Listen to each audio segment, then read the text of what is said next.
you never shake the blues. Though it's heavy on my shoulder, still you see me coming through. Yeah. Oh, let it ride.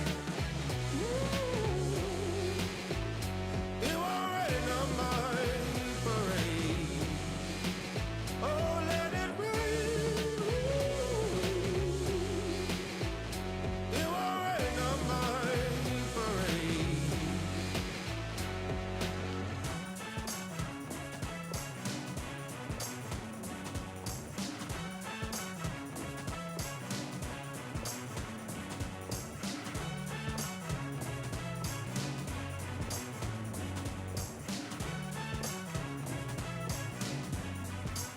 Oh, let it ride.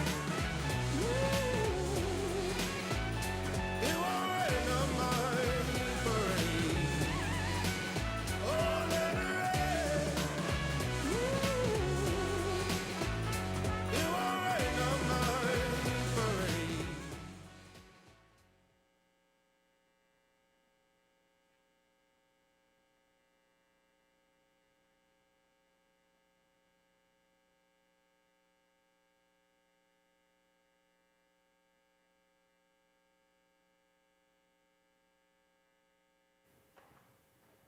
Hey everyone, my name is Duncan Nam, and thank you all for coming to my senior project presentation, Furthering Fitness. So my project basically had two main goals. Firstly, I wanted to become hireable as a personal trainer, and secondly, I wanted a way to be able to distribute free fitness information to the community. So to be a hireable applicant, you basically needed two certifications. You need a valid personal training certification and a CPR and AED certification. And then for the distribution aspect, I also divided it into two parts. I created a fitness survey and wrote something that I'm calling the Encyclopedia of Fitness. So this is, for the personal training certification, I took a course from the National Council on Strength and Fitness, or NCSF. It was an online course, and this is basically what it looked like. There were 8 total units with about 10 chapters per unit, so 80 total chapters.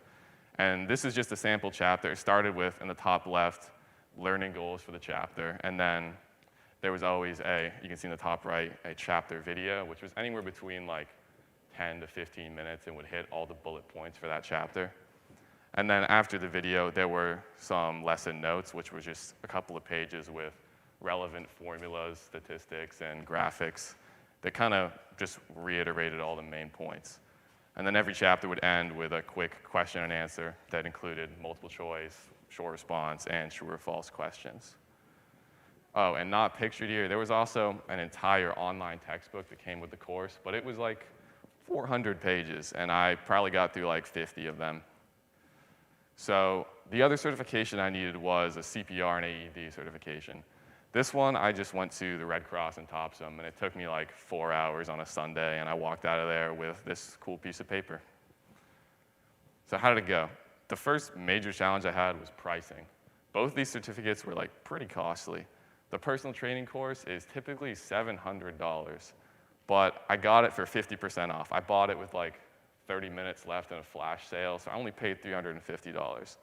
And then the CPR course was also $90, so I had like a cumulative cost of like $440, which was way too much. But then one of my big successes was a really generous donation by Molly Shen. She stepped in and made some contributions to a number of senior projects, and she really helped make this one possible.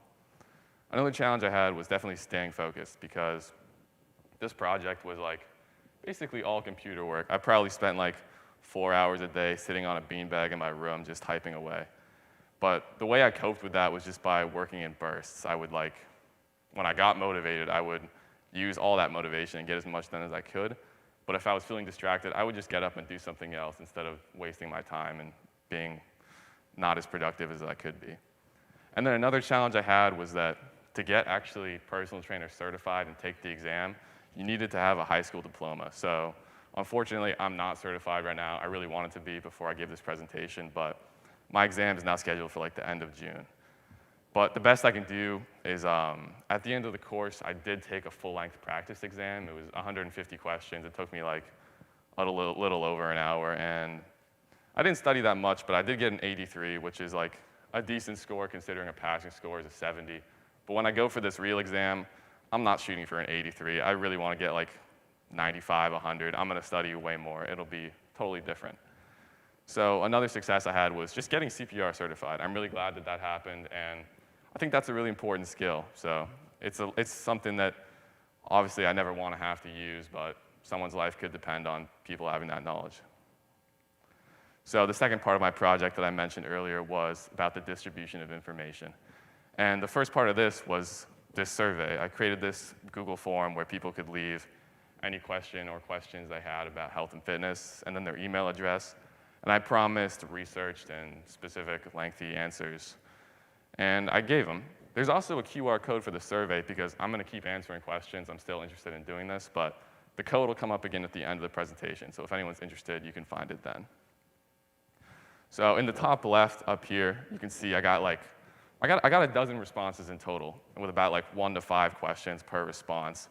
And I did pull a couple of late nights working on them. I was up until like a little past midnight that night writing stuff.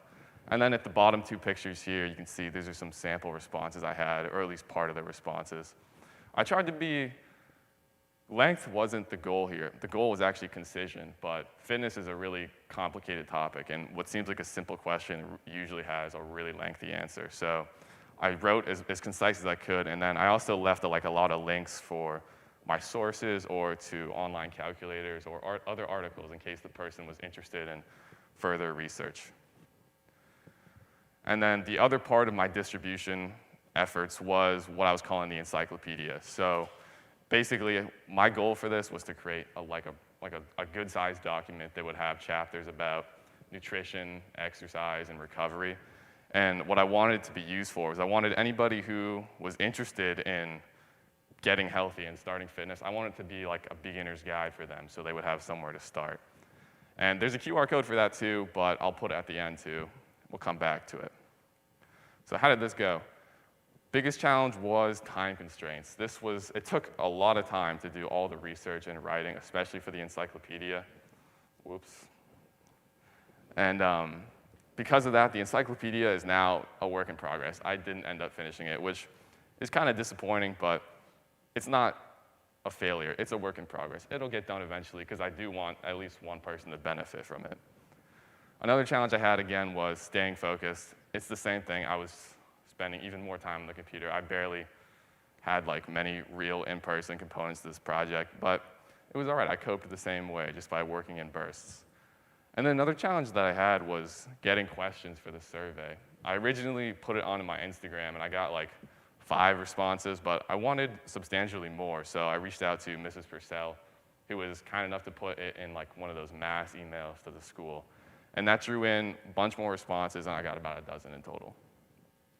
And another success for this part was I did answer all the survey questions, and I loved doing it. That was definitely my favorite part of the project. I think that, being able to communicate directly with somebody about their specific questions was really rewarding, and I enjoyed it a lot. So some skills used from Freeport High School is staying focused on my computer. It kind of felt like while I was doing this project that it was like a callback to when we were doing online school. I was sitting on my laptop basically all day and having a hard time focusing, but at least I had some experience with that from last spring and this fall. And then some more skills I used are CPR basics. When I was an underclassman in a gym class, we went over CPR. This was years ago. But when I had the actual course, it felt like I kind of already had a foundation laid, so it was really helpful. Other useful skills came from anatomy and physiology with Mrs. Hunter and honors bio with Mr. Cass. I really shouldn't have to explain how closely related those 2 classes are with personal training and fitness in general. It was really helpful to know things about bone and muscle anatomy, what exactly they did, energy creation and usage. It was very helpful. Some more skills were personal communication and research and citation, which is things that we've been doing for years, and they were really implemented when I was answering questions and writing the encyclopedia. Some new skills I gained were obviously suggesting client-specific nutrition and programming client-specific exercise. Those are obviously the main focuses of becoming a personal trainer, and that's what was highlighted in my course. Another skill I gained was AED proficiency. I'd never used one before. I'd never seen one before besides in like those glass cases we have around the school. But when I took my CPR course, they had some practice ones. It was really helpful to actually touch one with your hands and use it. It was definitely a valuable moment. So in terms of community give back and insights, I hope to have increased community wellness, even just by like a little bit via the distribution of information with the survey and encyclopedia. And then another insight I had was that I loved this project. Like, this was awesome. I like talking about fitness, and I love helping other people understand. If I could get someone to sit still and be quiet, I could probably talk to them without pausing for like 3 hours about fitness, maybe longer. But another insight I had was that this wasn't for nothing. I got personal trainer certified and CPR certified with the intent of getting a job.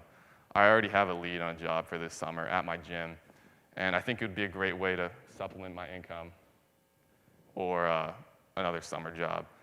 So another thing is that I will be continuing to answer questions, and I'll be finishing the encyclopedia eventually. It's just those things can carry on past my project because they're things I'm actually interested in doing, and I enjoyed them. So first thank you definitely goes to Molly Shen for her contribution to helping me pay for it all, because this was an expensive project, and she definitely made a huge difference. Another big thank you to Mr. Greer for being my project advisor. It was really helpful to have him because he's the health teacher too, so he had a lot of valuable insight on my project. Also, Mrs. Purcell for helping me distribute the survey by that big school email. And then Mrs. Blyer and her public speaking class. That definitely helped me like not freak out when I'm talking in front of you all today. And then Ms. Peterson and Ms. Levitt for facilitating senior projects, giving us all an excuse to get out of classes for a month. Everyone who left a question, and then my parents at Freeport High School for making this possible. Thank you.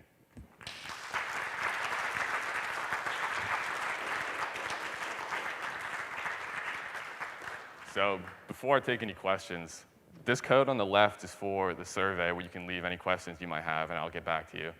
And then the code on the right is for the encyclopedia, which obviously isn't done, but there is like a 99% completed chapter on nutrition, which is arguably the most important factor. So if you're interested in checking that out, feel free. Now, does anybody have any questions? Yeah. Yeah. So is this going to be your career? Like, do you see yourself as a Yeah, so the question was, is this a career? Do I think I can be a personal trainer someday?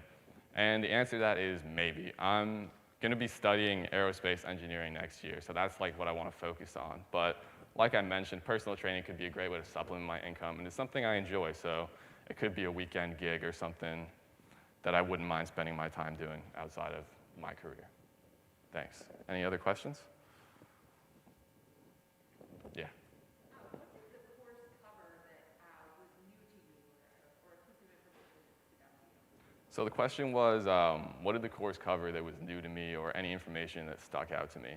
And there was a lot. There was so much. Like I said, it covered a lot of material, and it took me the entire month to complete it. I finished it like last Friday. So the newest stuff to me definitely was programming considerations, like how to create an exercise routine for people with specific conditions like high blood pressure or heart disease or diabetes, because personal training, you get a lot of people who are there because they have to be getting healthier because of these specific conditions, and those conditions will also limit how effectively they can train, what type of exercises they can do. So you have to be well aware of those conditions, what causes them, the symptoms, and how to properly account for them when you're training. Any other questions? All right.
for my project, it's called Songs from Scratch, the process of writing, producing, and recording an original song. So the main goals of my project were to, one, write lyrics, which is something I felt pretty comfortable with going into the project. I've always been a big writer, and I've also practiced songwriting for a few years, so I felt pretty confident about that part of the project. The next step was to learn music production, which is the aspect of the project I had the least experience with, so I knew it was going to be the most challenging and probably take the most time out of the project. After that, I was going to record vocals for the lyrics I'd written, and then at the end, I needed to put it all together into one song, which sounds a lot easier than it is. Making sure that everything sounds cohesive and sounds good together at the end of the song was actually very challenging and one of the hardest parts of my project.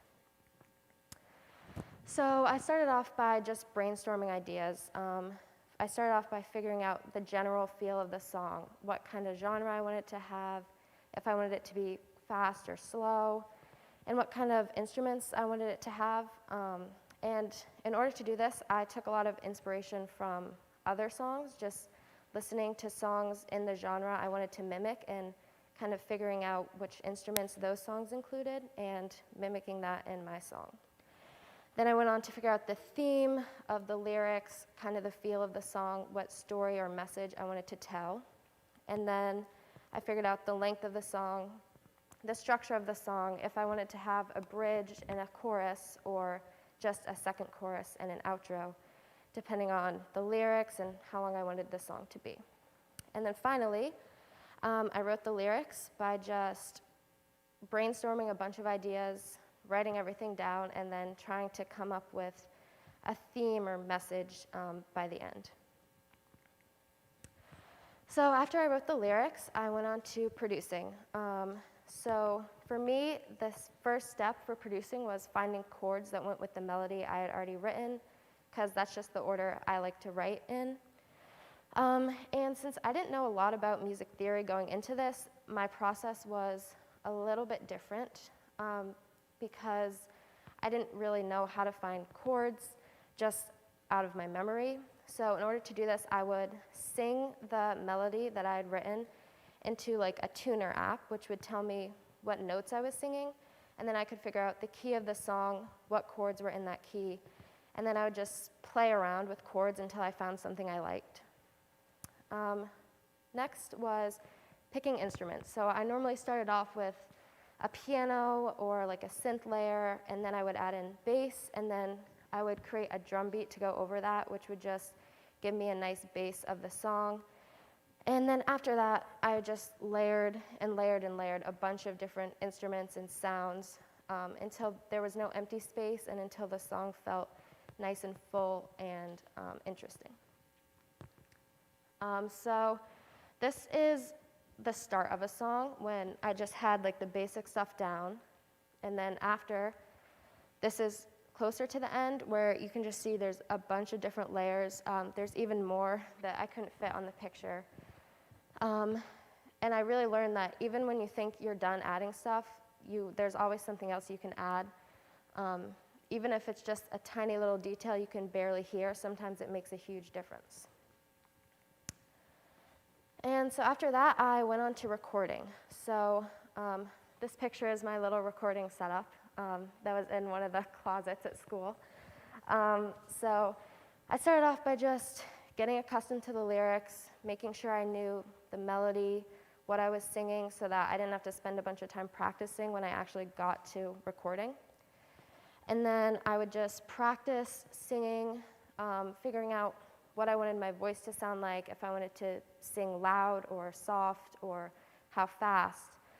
And I would also warm up my voice before coming in so that I didn't have to deal with that once I was there and ready to record. So after that, I set up the microphone, put in headphones so I could hear what I was singing to, and started to record. So I took 3 takes of each section for the song, which was super helpful because while I was recording, I wasn't actually able to listen back to what I was recording during the time I was recording. I had to wait till I could get home and download the audio. So having 3 different options and being able to pick the best one was super helpful in the end. And then after that, I just edited the vocals into the song I had already produced and just made sure everything lined up.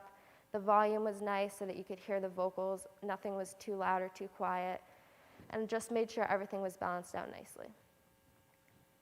So the other aspect of my project was learning the piano.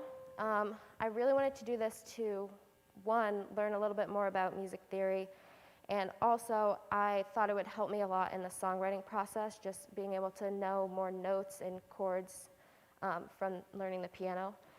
So to do this, I just practiced every day. I started with an hour for the first 2 weeks of the project, and then second 2 weeks I went up to 2 hours a day. What really helped was breaking up the lessons throughout the day, so otherwise it can get kind of tedious and boring, and you can lose focus, so that's one thing that really helped me. And along with playing the piano, the workbook I used actually came with a music theory book as well, which just had a bunch of exercises to fill out. So I also did that every day to help me learn a little bit more about music theory. And yeah, basically it was all about just practicing over and over again until I got everything right. So for my final product, I had 3 finished songs, mostly finished, and I'll talk about why I say mostly finished later. Each song was individual from the other ones. I wanted to make sure that each song sounded a little bit different so that I wasn't repeating the same thing over and over again, and I really wanted to explore different tempos and genres during this project. And then finally, I also got some experience with the piano and music theory.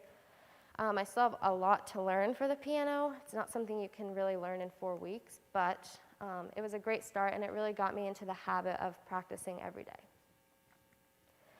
So a couple challenges I had were the length of the project.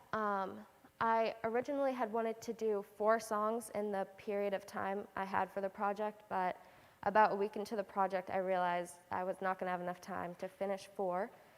So instead of rushing through that many songs, I decided to just change my goal to 3 songs and to be more thorough with those songs and work a little bit more on perfecting them instead of rushing through. Sometimes I got a little stuck on what to add to songs, whether it be the lyrics or the production. What really helps get me through this is just to try something, and if it works, it does. If it doesn't, then you can delete it and try something else. And then finally, recording. It took me a few tries to get the volume right on the recording, make sure there wasn't any weird feedback, and make sure that my voice sounded good. But after a few tries recording, I was able to get it down and get the finished product. So some successes I had were I finished the 3 songs, and I was also able to overcome any challenges I had. I didn't really have to change much about my project, which was good. And finally, I got a lot of practice in songwriting, producing, recording, and playing the piano, which is one of the main goals of my project was just to get a lot of practice and kind of see what the process of making a song is like. So some of the takeaways I had are that songs take a while, and they took longer than I thought. Every time you think you're done, you're going to listen to it back and think, oh, there's something else I could add. It's almost like writing. Every time you go back and read something you've written, a lot of times there's something that you might want to change. So that's another reason why it took so long, is because every time you listen, you want to change something or tweak something to make it a little better. The other thing was just to keep layering, layer. It really helps just fill the song out, and even if it's a tiny little detail you barely even hear, it can make a huge difference. And then finally, like I said before, there's always something to change. That's why I call these songs mostly finished, because I still want to go back and change more stuff. And I probably will for a while in the future. So where can you listen to these songs? I'm going to be uploading the songs to my YouTube channel, and the channel name is just Amelia Grace, so you can look it up pretty easily. So I want to thank my project advisor, Mr. McEwen, for helping me through the project, as well as letting me borrow his microphone. That was very helpful. Ms. Peterson and Ms. Lovett for the opportunity to do this project, as well as Freeport High School. Any questions?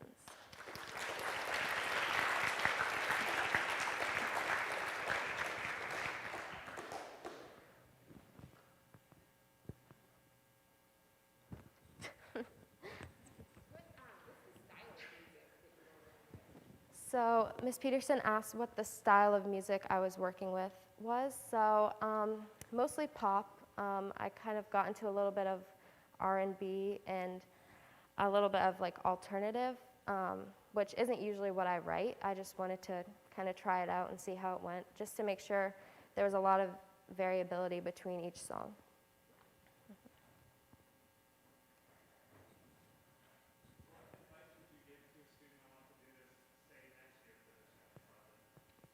He asked, what advice would I give to a student who might want to do this kind of project next year for their senior project?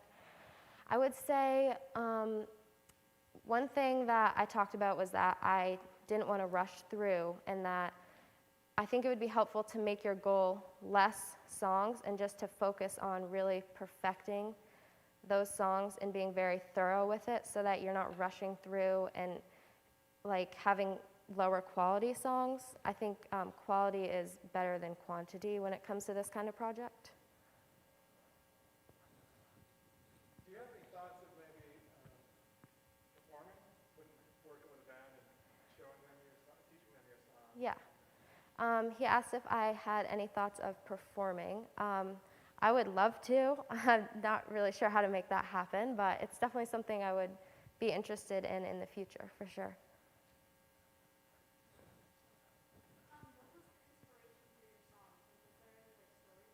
Yeah.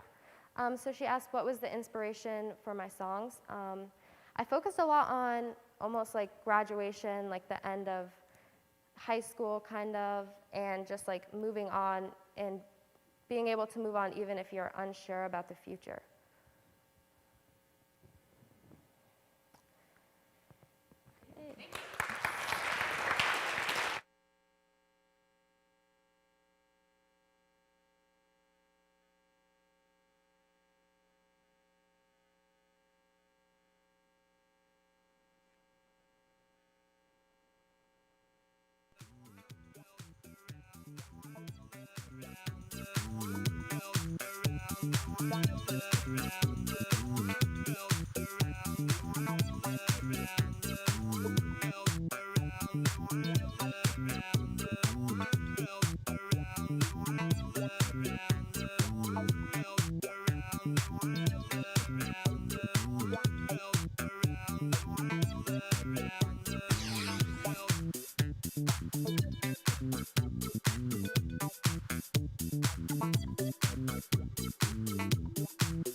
Change my answering machine now that I'm alone. Cause right now it says that we can't come to the phone.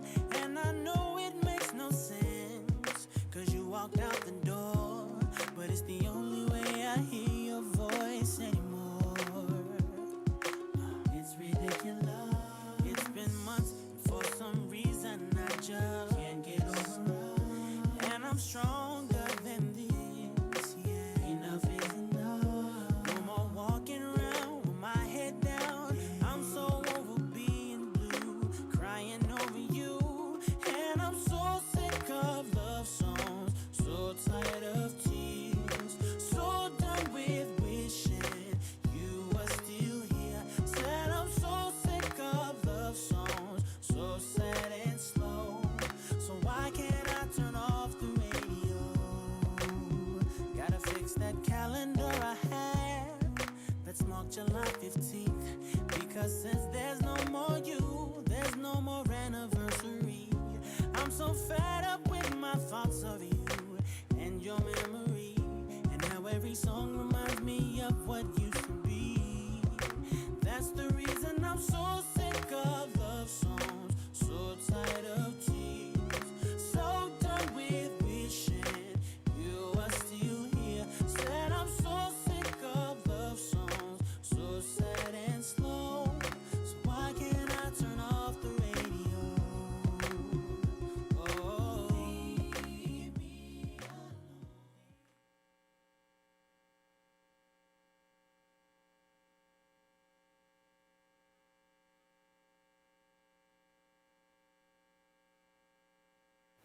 Right. So I'm Cara Sylvain. And I'm Rachel Wall, and this is our senior project, Healthcare for Haiti. So our senior project was in partnership with a company called Combi Sante. Combi Sante works with 4 hospitals in Haiti to provide healthcare, relationships with healthcare systems in Maine. They raise money, they collect medical supplies, and just overall raise awareness to help people realize how bad the current healthcare system in Haiti actually is. And so if you're like Kyra and I at the beginning of our project, we didn't know much about the current system in Haiti. So Haiti spends about $83 US a year on their healthcare system, which, as you can imagine, probably doesn't get much medical care or medical supplies. And they partner with 4 hospitals, like Kyra said, in Haiti to help strengthen the healthcare system there. So for our project, we really wanted to do something that helped people, but we also got to learn a lot of things while we did that. And so our inquiry question for our project was, how can we help people from right where we are during the COVID-19 pandemic? So obviously during COVID, we cannot travel. So Rachel and I thought it was pretty important to use our resources that we have here in Maine to help a larger audience, or just help people that we can't necessarily reach directly, but maybe indirectly. We did that by raising awareness. To raise awareness, we created flyers, brochures, posted on our social media, and just overall tried to, make people aware of the situations in Haiti. Another way we were helping was collecting medical supplies.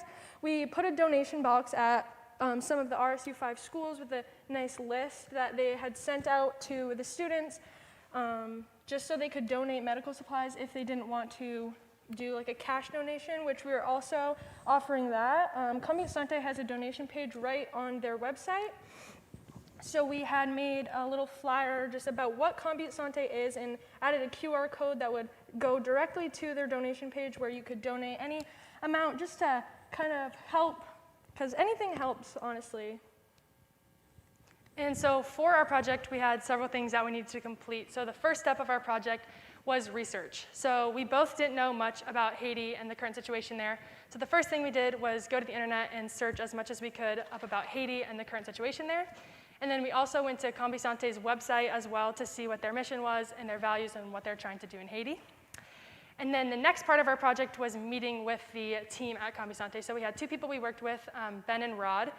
And we just had meetings about what we wanted to do with our project, where we were at, and any questions we had, and they were super supportive throughout our entire project. Next, we made a QR code, as Kyra mentioned earlier. That was a QR code, so it was a practical way for people to scan that to figure out information about Haiti and get access to Combien Santé's website. And then we also made a brochure for Combien Santé that helped people gain access on the information of Haiti and where they're at, as well as what Combien Santé has already done and are planning to do in the future and how we can help. Then we did a donation drive, and we had 4 schools in the RSU 5 participate. We had the high school, the middle school, Mass Landing, and then Pownell Elementary School participate in this drive. And so we were collecting things like gloves and bandages, as well as office supplies for Combien Santé for their office in Falmouth. And then while all of that stuff was going on, we were also planning a large fundraiser to raise money for Combien Santé and their mission. And so this was a virtual game night for the families in the community to bring us together after a year where we haven't really been connected. And so we were just planning on playing games and giving away prizes, and that was going to be our large fundraiser for our project. So some of the challenges we faced throughout our senior project was, in the beginning, we were creating a fundraiser, and the biggest thing was we had to identify a target audience. We initially thought that the best target audience for our fundraiser, the game night, as Rachel said before, would be families and students in the RSU 5 schools. We had a lot of trouble reaching it through the communication with the other RSU 5 schools and just like making sure that they were getting the message across. We're super thankful that they did all the work that they did. And another thing that was a pretty big challenge was that our game night fundraiser, we had to cancel it because there wasn't enough people that had signed up, which was pretty sad. And, Rachel and I both kind of felt like we had let down the Combien Santé team, but they definitely reassured us. They had told us about fundraisers that they had done that had failed, so that made us feel a lot better. Also, at the beginning of our senior project, because of COVID, contact with COVID, luckily neither of us got it, but we were both quarantined, which made it a pretty rough start to our senior project. It was hard to kick it off and just kind of like make sure everything was, we were going to be able to do everything and just stuff like that. As far as successes go, the informational portion of our project was a huge success because we did get to raise awareness and even make a brochure to raise awareness for that, as well as the QR code. And we also got to promote this information on our social medias as well to the people that follow us. And so I think that aspect of our project worked out really well. Another success we had was the medical supplies drive. We did get that in 4 schools, like we said earlier, and it was just a huge success because the schools were willing to participate.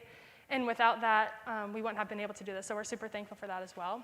And then our biggest success of our project was probably bouncing back with the new fundraiser. So we only had a few days left of our project, and we really wanted to do as much as we could to help Combi Sante. So we ended up becoming fundraisers and partners with the We Walk for Haiti fundraiser that they do annually. This year, unfortunately, is virtual, but we made our own fundraising page similar to a GoFundMe on the Combi Sante website so that we could continue to raise money. And so our fundraiser is still going on, and we're going to try to keep it going as long as we can. So if you are feeling like you want to donate, text COMBI34 to 71777 to donate. So the things that we learned throughout the course of our senior project and the failures and whatever we had to do to just work through it was a fundraiser is not as easy as it seems. Not always. Sometimes it can be pretty easy, but we had a lot of trouble with this. As I stated before, reaching a target audience was hard, and just like communicating and making sure that everything's going as planned when it's not necessarily in our hands was very difficult. But yeah, from all of that, we also learned or gained a lot of communication skills. We sent out so many emails, whether it was between the RSU 5 schools and us, or the superintendent, or even the Combi Sante team. There was so much communication that needed to happen. It was such a key part of our project, and if we weren't able to communicate as well as we were, it wouldn't have happened at all. Probably the biggest takeaway was just perseverance. We had to learn to try and try again. Like I said before, there was a lot of things that just didn't turn out the way that we wanted them to, but we definitely persevered through them and turned them around and use it to change it. I don't know. We learned from what we had done and turned it into something new. And we also learned a ton about Haiti. We've said a couple times how the healthcare system in Haiti is really bad. It's actually so sad, and I had no idea. I mean, I knew that Haiti wasn't the wealthiest country, but I didn't know how bad the healthcare system was, and now we do, and I'm really grateful that I can help. Even if it's in this tiny, tiny way, it really does help. And so we have some thank yous that we want to give. First to Mr. Willett for being our project advisor, but also for being our advisor the past 4 years of high school. He's just been an awesome advisor, and he was super helpful during this project. And then we also really want to thank Ms. Peterson and Ms. Levitt for putting on senior projects and all the work they do with that, and for helping us with any questions and concerns that we had. And then we wanted to give a huge thank you to Ms. Bennell for getting us connected with Combi Sante, because without that, our project would not have been possible. We also want to thank the schools in the RC5 that participated in our project and were being so willing to help us as we were navigating our project and the different challenges that we faced. And then we also want to thank our team at Combi Sante for all the help and the resources they gave us and for allowing us to do our project with them. And then lastly, we really want to thank Freeport High School for an amazing 4 years and for the opportunity to do this project. Does anybody have any questions? Okay, no, I'm not bad. I didn't start it on time. What? Amelia. So how did you hear about the organization you worked with, and also what made you want to work with them? So the question was, how did we figure about this organization and what made us want to work with them? So we figured out about Combi Sante through Ms. Bennell. She had a lot of connections, and we knew we wanted to do something that helped people but was also somewhere along the medical field, because we're both going to school for science majors. And what made us want to do this project was the fact that their mission is so awesome and how they want to help people. It was really just really admirable, and after we did research and realized the situation there, we felt like it would be an amazing project to do, because we would be making, even if it's a little impact, we would be making an impact on the people in Haiti. Ms. Peterson. If you were to do this all over again, knowing what you know about fundraising, what would you have shifted to do it all over again? So her question was, what would we do differently if we did this all over again, like our fundraiser?